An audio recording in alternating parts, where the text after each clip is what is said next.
Welcome, Traveler. This video is a companion piece for my Resident Evil roleplay series. If you haven't seen it yet, there'll be a link to the first episode in the description of this video. But for now, we'll be randomly generating the character that I'll be playing. If you're watching this video first, don't worry about spoilers. This was recorded before the actual play. Alright, full transparency first. Everything from this point on was improvised. All character details were filled out at the moment the dice were rolled, and I did not re-roll anything that I didn't like. I'm saying that because this commentary is being recorded after these rolls were made and the character has been completed. Just trust me when I say that nothing was altered. Before rolling anything, I already decided that I would be playing a character from the civilian faction. With that out of the way, the first thing we're letting the dice decide is the sex of my character. It's a simple d6 roll, even being male and odd being female. And here's the roll. 3. Our blank canvas starts as a woman, but we want to know what she looks like. I can fill in these details myself, but that's not as fun. So we'll be rolling a d4 and a d6. The number we get is how many tables we can roll on to decide her physical description. The reason that we roll 2 dice is to avoid just getting a 1 and having to fill in too many details on our own. Let's roll the dice now. 9. Okay, with 9 rolls we're going to get a pretty detailed description. That's a little more than I would like, but the point of random generation is to work with numbers and things we wouldn't normally work with. For this character's physical description, we'll be using the PDF D% Quick Character Description Generator. I'll leave a link to the Drivethru RPG listing I got this from. It is a series of D100 physical description tables. The first roll I want to make will be for eye color, and truth be told, I really don't want to get mismatched. I know the odds are super slim, but still. Here we go, D100. She has green eyes. Okay. Honestly, it's a pretty minor detail that won't get much attention, but we have it. Next, we'll do hair color. D100 on this chart. 66. Golden blonde. Golden blonde with green eyes, alright. Let's look at her hair traits, which seems to be another way of saying hairstyle, so D100. Layered. And I just realized that I have no idea what layered hair looks like. Google to the rescue, I guess? Let's make things interesting and roll on the injuries chart. We'll have it be like a recent injury, but not a fresh one. Man, some of these are pretty nasty. Please don't give me a missing limb. 87. Sutured wound. Okay, I can deal with that. It's something she has to be careful with, but it won't fully impede her. But where's it at? Let's do a custom table. It'll be a D6 table with just some general locations on it. Let's see. Head, left arm, right arm, stomach, left leg, right leg. Okay, actually, let's go one step further and make it a D12. We'll do left hand, chest, left foot, right foot, and back. Alright, D12. 6. Okay, so a stitch on the right leg. That doesn't have to be too visible. The worst thing about that is being hit or touched by someone that doesn't know it's there. At least she can hide it. So that's what, 5 questions? Question 6 will be skin tone. So another D100 table. 28, brown. Alright, can do. I'll make question 7 about her age. I'm not going to play a minor, so we're going to make the base age 18. From there, we'll add a D12 to find out how old she is. That leaves our maximum age at what, 30? Let's see what we get. D12? 8. She is 26. Next, we're going to ask if she has any tattoos. This will be a D6 on MUNE's Oracle table. You can find out more details about MUNE in this video, but for now, D6. 4. Yes, but she is ashamed of them and covers them up. Interesting. Why is she ashamed of them? Are they bad tattoos? Is she growing out of them? Maybe she didn't really want them in the first place. I won't press further for now, but that's definitely something I want to explore. This is the final question regarding her looks. Maybe we can ask about her nose or her mouth. No, wait, I got it. Let's ask about her clothing. You can learn a lot about a person from the way they dress. Let me just look through these books and see what I have to help out with that. Okay, so I didn't really have anything good for this. Thankfully, Drivethru RPG had something that'll work.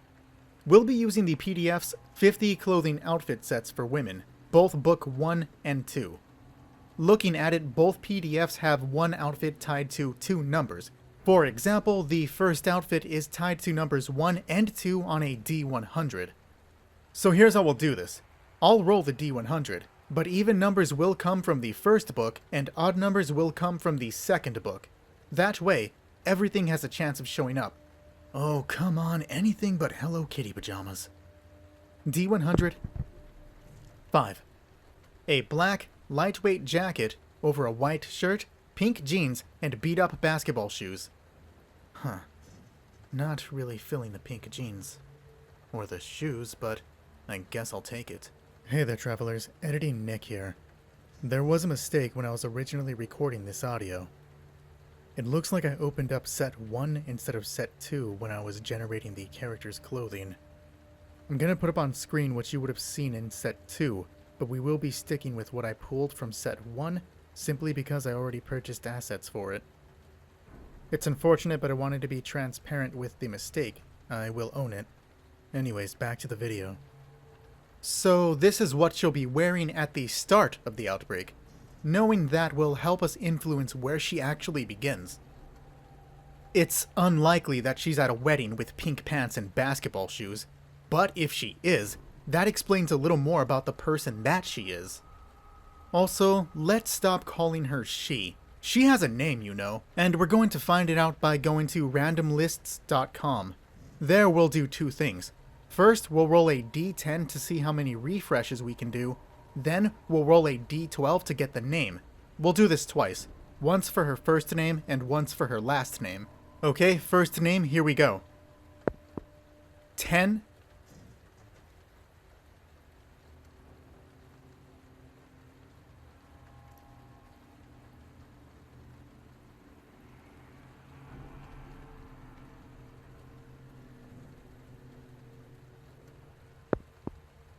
And 12. The first name is Michaela. Last name. 5.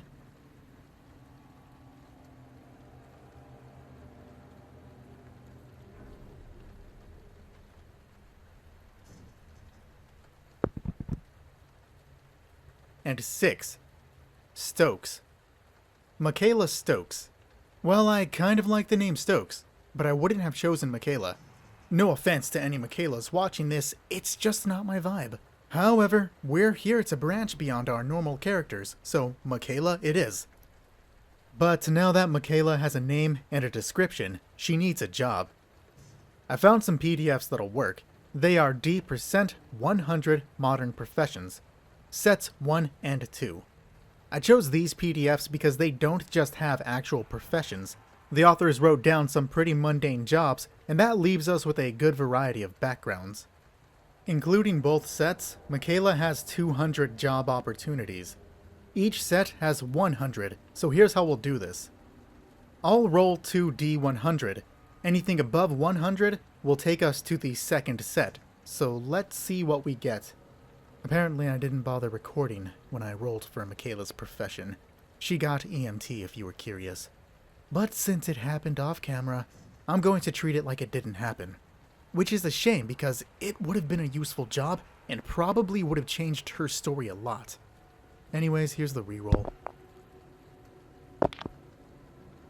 94. Tour guide. Less useful than an EMT, but at least Michaela's gonna live a little longer without trying to help people. Besides, I'm sure we can make something fun with tour guide. Oh. Maybe she works for some fake umbrella facility. Or the clock tower. You know, every good series has a clock tower in it. I want to take stock before we move on. Let's consolidate our information, find out what we have. So what do we know about Michaela Stokes? Well, she has green eyes, golden blonde layered hair, and stitches on her right thigh. There's a tattoo somewhere on her, and she's ashamed of it. She has brown skin, a black jacket, white shirt, pink pants, and worn basketball shoes. And she's a tour guide for something. What can we pull from that? Well, if she has worn basketball shoes, she's probably a little athletic. She's probably knowledgeable about whatever she's guiding tours for. And she might be prone to making bad decisions if she has a tattoo that she's ashamed of. In fact, being ashamed of it might infer some sort of personal growth. There's a few questions hiding in that, and we'll get there, but I'd like to know about her family situation. This could create some interesting story threads and connections, give her one more thing to worry about as the world ends. This time we'll roll 2d4 to see how many questions we get to ask about her family. 5. So they'll be rather straightforward. Question 1 for the Oracle. Does Michaela have any siblings? No. And her parents didn't even want to have her. Wow, kinda sad. But good enough. Next, let's ask, are her parents still alive? 5. Okay, straight yes, we can't ask anything else regarding her parents' well-being. So, on to question 3. Does Michaela have any sort of relationship with her parents? Yes, but she's somewhat distant. Why? Maybe she had a hard time growing up?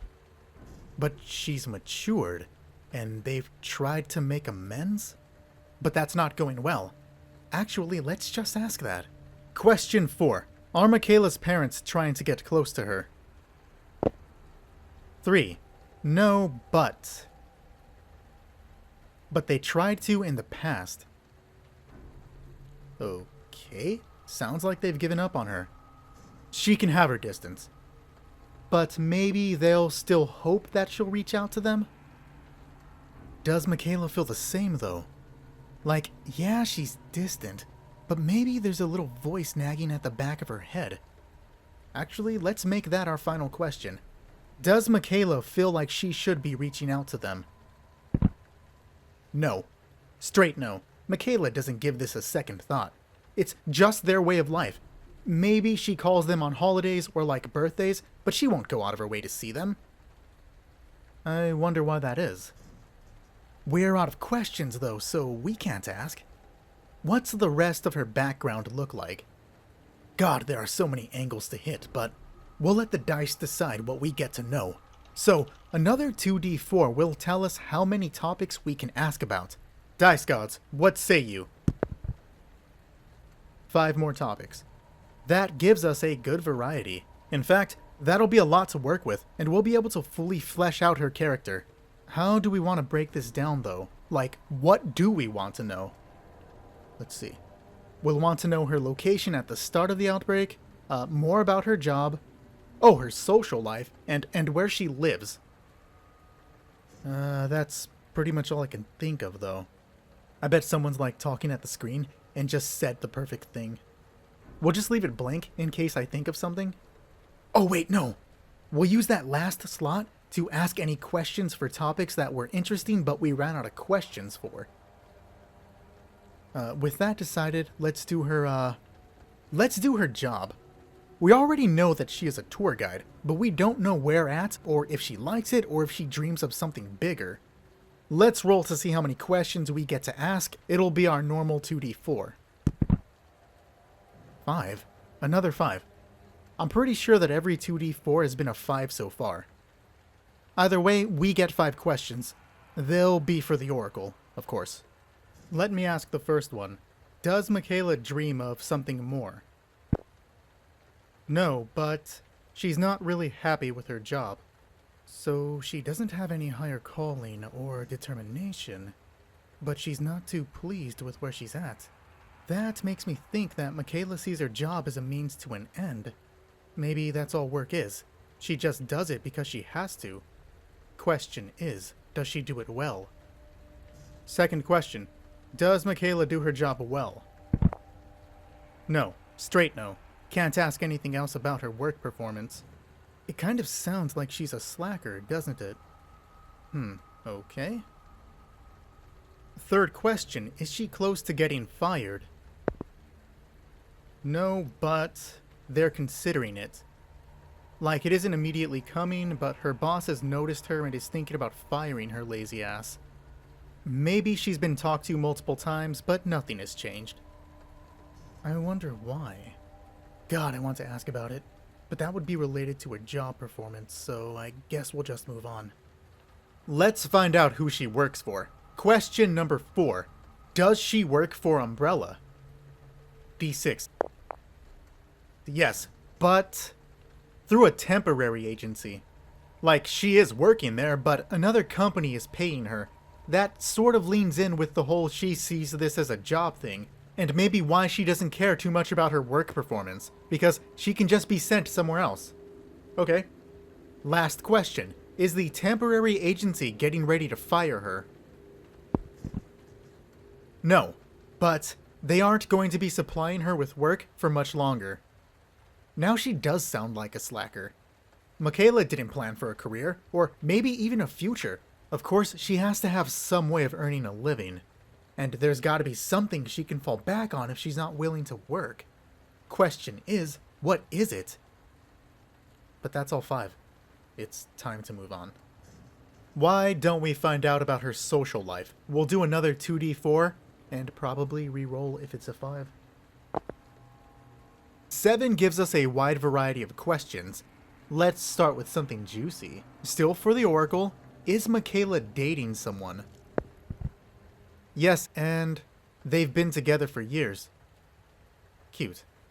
Second question, is she happy in her relationship? No. No, she's not happy. And since it's a straight no, I can't ask any more questions about it. That's interesting though. I'm thinking that she's comfortable and not willing to branch out. Let's find out about her partner. Is Michaela dating a man? No, but she wonders if it would make her happy. Ooh, love triangle? Maybe. I don't want to waste all her social questions about her relationship, though. But there's definitely something good hiding in there. Let's look at other areas. Is Michaela popular? No, and she doesn't have many friends. So she lacks a social life. Does her girlfriend have a lot of friends? Yes, and Michaela isn't comfortable with that. Why? Okay, how about, does Michaela like those friends? Yes, straight yes, can't ask anything else. We get one more question about her social life, though. We're going to ask if Michaela is okay with not having friends. Yes. Just yes? So she doesn't want any friends. Interesting. What does she do all day? What does her girlfriend do all day? But it's time to move on. I guess we'll ask about her living situation? 2d4, what say you? 3. It won't be very detailed, but it's what we get. At least it's not 5. Let's see. Does she live with her girlfriend? No, but they used to live together. Then where is she living now? I'm guessing the girlfriend paid for some of the rent. Maybe they lived together in someone else's house, though. Actually, maybe we can shade in some of the background with her parents. Does Michaela's parents pay for some of her rent? No, but they'll pay it if she asks. What's that say? Michaela is stubborn, but will eat her own pride to survive. Her parents have money. Maybe her parents are rich, and they pay for her living situation or whatever she needs, and that's why she doesn't care about working. She's entitled and lazy. Let's find out how true that is. I doubt she'd willingly live with them, though, and if her girlfriend no longer lives with her, she isn't staying at her girlfriend's parents' house. Okay, why don't we ask, does Michaela live alone? 5, yes, Michaela lives alone. Interesting. I wonder what that's like for her. How often does she see her girlfriend? Especially if she no longer lives with her. Why does she no longer live with her? Are they fighting? You know, we said that the girlfriend is popular. Maybe most of those friends are taking the girlfriend's side in this fight. Maybe we can explore that with the blank questions, but for now, it's time to move on. We get to find out where Michaela was at the start of the outbreak. It will be the same 2d4 amount. 7. We'll start with the obvious question. Was she at home? 4. Yes, but she was getting ready to leave. Leave where? Where was she going? Oh, is she getting attacked? Second question. Has the outbreak reached her home yet? No. So she's not in danger. Then why was she leaving? Maybe it's something simple, like she was heading to work. Or maybe she's getting ready to meet her girlfriend somewhere. Let's ask that. Was Michaela going out to meet her girlfriend? 3. No, but she was going to show up at the girlfriend's job. Huh. My original idea had this being a social call, though now we have a but. So maybe something is on Michaela's mind, and she has to ask or confront her girlfriend about it. And it's not the type of thing she could say over the phone. That way, Michaela's not expected, but she is still going to meet her. But these questions relate to Michaela's position at the start of the outbreak, and if she's not in danger yet, maybe the girlfriend is. Alright, here's the question. Is the girlfriend's job located in an outbreak area? 3. No. But the outbreak is on its way. That'll make things interesting. Maybe it'll reach the place before Michaela does, and she just walks into a mess. Or maybe it reaches them as they're talking. Oh, that would be cool. Okay. If it is a mess, I want to know Michaela's escape route. Like, does she have a car? Was she being dropped off? Or maybe she took a bus? Question 5. Does Michaela own a car? Yes, and it's a nice car. A slacker in a nice car? With rich parents. Okay. Definitely a birthday gift. Well, it could have been from the girlfriend, though. But I got the answer to that one. We gotta stick to outbreak-related questions. Let's see. Well, she may be a slacker, but she worked for Umbrella. Maybe she found something out. Something about the T-virus. Let's ask. Question 6. Does Michaela know that this is a viral outbreak? No. But she knows that something is happening. What is it? What would she know?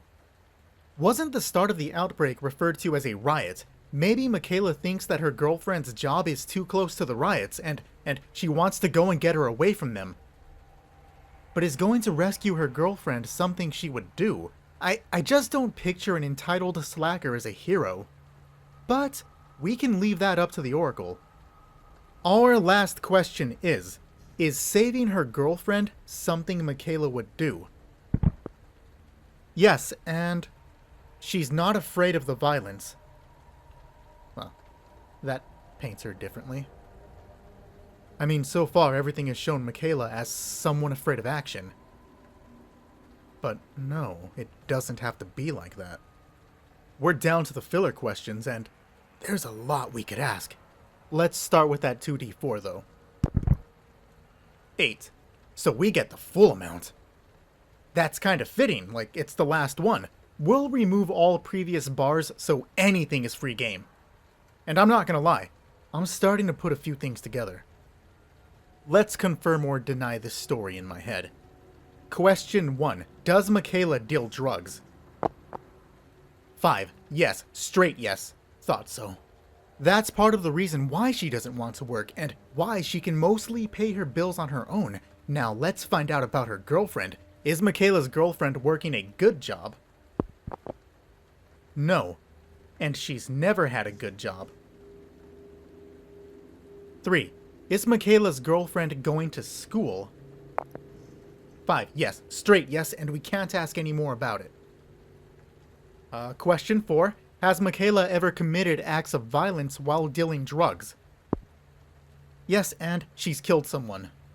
There it is. That's why she's willing to run into a riot to save her girlfriend. Violence was part of her job. But why does she not like her parents? I don't want to go with the generic, they were mean to her sort of thing. Maybe she didn't mesh well with a step-parent? Let's ask that. Was Michaela raised by both of her biological parents? No. Straight no. I'm going to say that her parents split up and that her mother married someone wealthy. The guy never really accepted her, so Michaela ended up resenting them both. But let's go back to the girlfriend. I got this idea that maybe she's trying to get out of a bad life. Like, maybe that's where their argument stemmed from. The girlfriend is trying to get clean of something, or move on. Let's ask that. Does Michaela's girlfriend do drugs?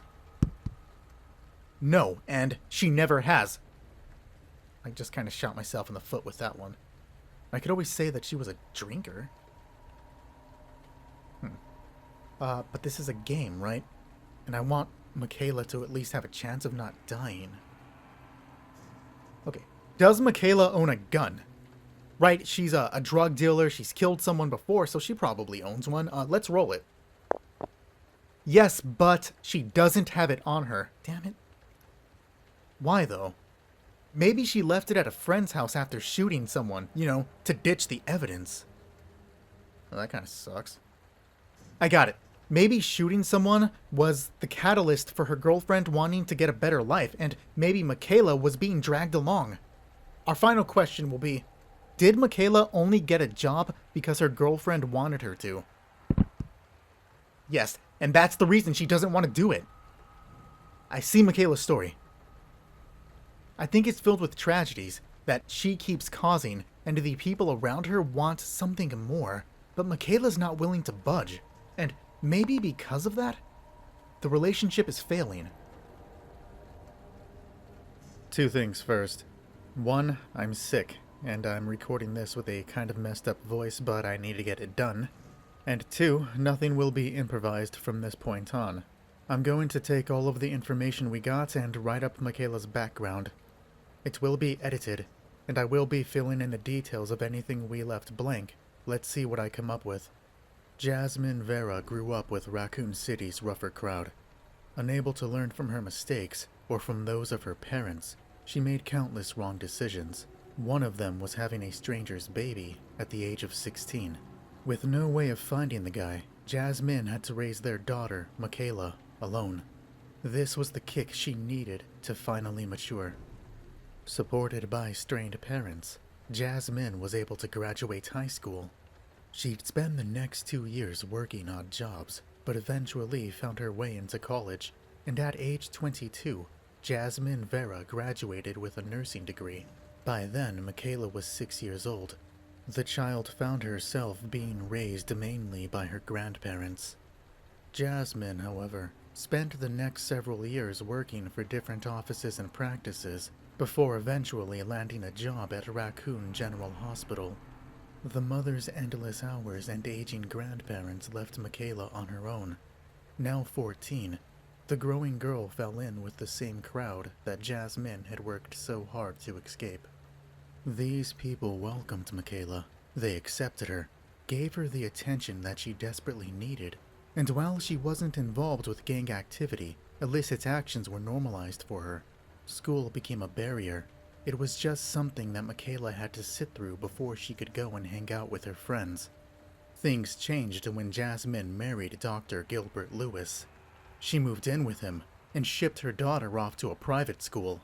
Now 16 years old, Michaela found herself surrounded by newer, better people. And though they weren't openly hostile towards her, the only person that she really clicked with was a girl named Sophia Stokes. Sophia was a grade A student. Part of multiple clubs, the girl had big goals and bigger dreams. They were all set to come true. But constant heartbreak and endless comfort saw her friendship with Michaela grow into something stronger. Now a couple, the two were never apart, and sadly, Michaela's carefree attitude eventually leaked into Sophia. The honor student's grades started falling. As this unfolded, both Jasmine and Gilbert pushed Michaela to become a better person. They argued, threatened, and pleaded for her to grow up. She wouldn't. Michaela was happy with how things were. She'd continue spiraling despite their best efforts. After months of constantly fighting, Michaela blew up. She accused her mother of being a failure, saying that the only reason Jasmine's life improved was because she married a doctor. They argued for hours, until Gilbert broke them apart and pulled Michaela aside. He spoke without anger, each word perfectly restrained, as he told her that she was being cut off.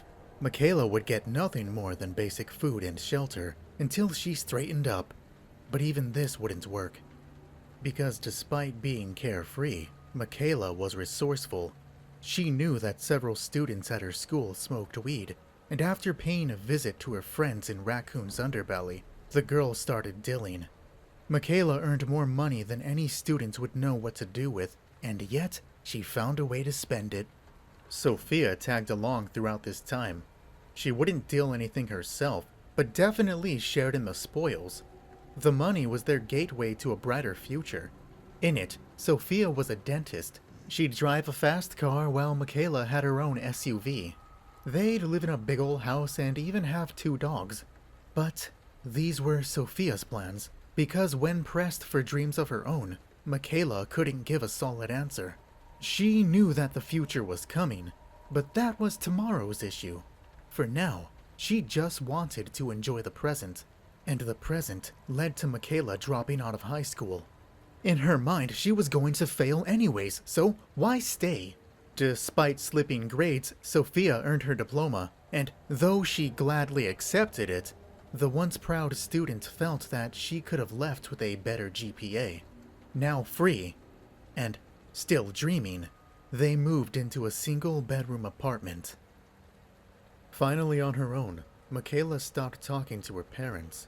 They tried winning her back multiple times, and though they succeeded to some degree, things were never the same between Michaela and Jasmine.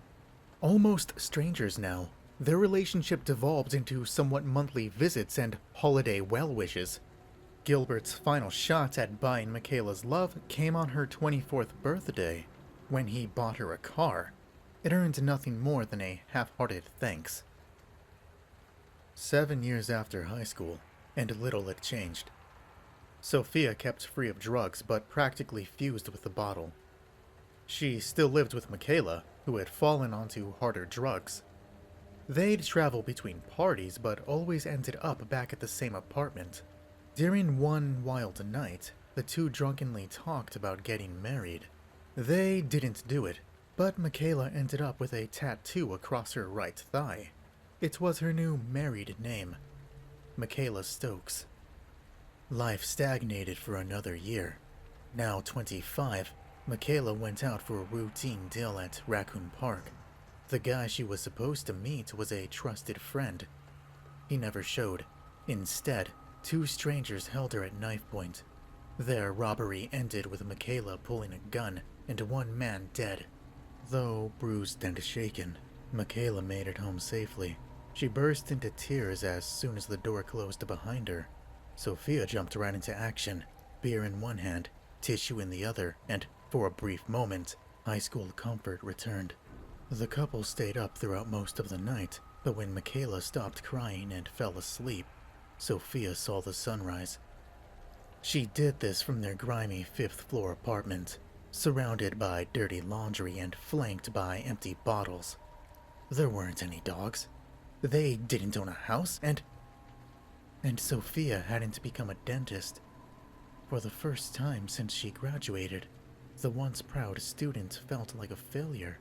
And for the first time in her life, she blamed Michaela.